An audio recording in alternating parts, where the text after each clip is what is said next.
First time magdiwang si Maine Mendoza ng kanyang karawan bilang Mrs. Atayde.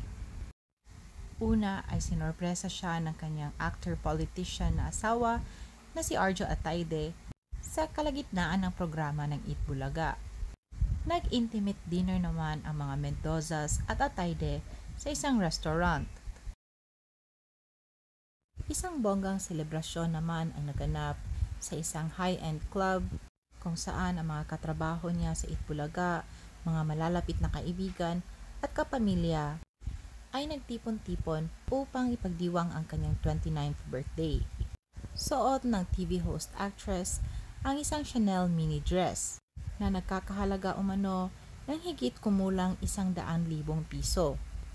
Napakabongga ng birthday party ni Maine Mendoza, mula sa napakasosyal na mga pagkain hanggang sa mga mamahaling alak. Ilan sa mga imbitado ay sina Christine Hermosa, Oyoboy Soto, Shara Soto, kasama ang kanyang ama na si Tito Soto, na ayon kay Shara ay first time umano silang magkasama ng kanyang amang nag-party at umabot ng alas 12 ng hating gabi.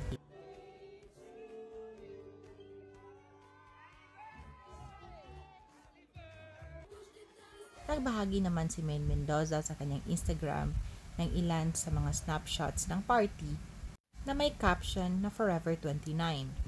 Nagpaabot naman ng mga birthday greetings sina Christine Hermosa, Miles Ocampo, ang bestie niyang si MJ Lastimosa, ang sister-in-law niya na si Rhea Atayde, at ang kanyang asawa na si Arjo Atayde, na may mensaheng, "Thank you for being the best wife, Mrs. Atayde. Thankful every day that I was blessed with you. I love you, Baba. Happy birthday."